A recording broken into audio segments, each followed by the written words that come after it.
Tiara Mack has been promoted to a panelist and may unmute themselves.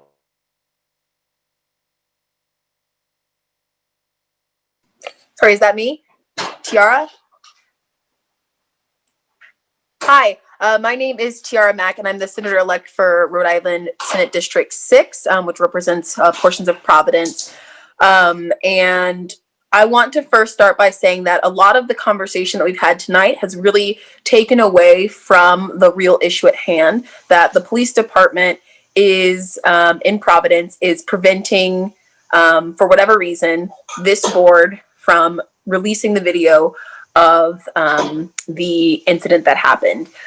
And they're doing that through making sure that they had to get a subpoena and telling the board that they could not release this video, to which the executive director had to go against the board's wishes. And for whatever reason, yes, I believe that the community should have had access to this video.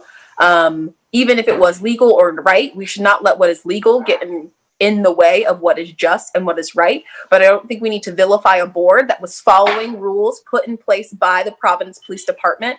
We are vilifying a board of people who are following what was legal. I'm not saying it is right, but they were following what is legal. And it did get in the way of what was just, but we need to put that blame back on the Providence Police Department that made it impossible for the board to release this video because it was subpoenaed information. And that is the only reason why this board had to vote that they could not release the information, because legally they were not allowed to release the information. A lot of the information tonight is muddying the waters of who is really responsible, and it is the system of policing that we need to hold accountable for their role and making sure that we have divided the community between the executive director and their board, who are all in charge of keeping them accountable to police brutality.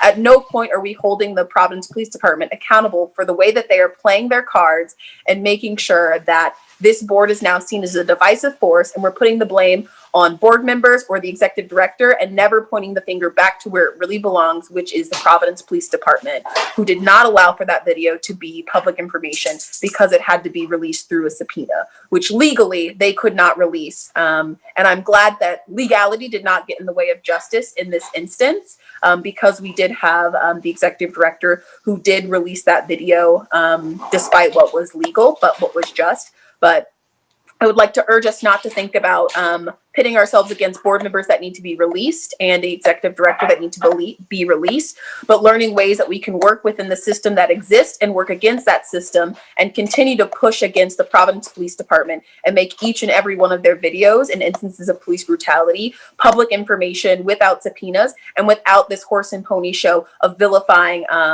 members of the PERA board, when it really is the Providence Police Department we should be vilifying in this instance. That is my time. Thank you. Tiara, thank you.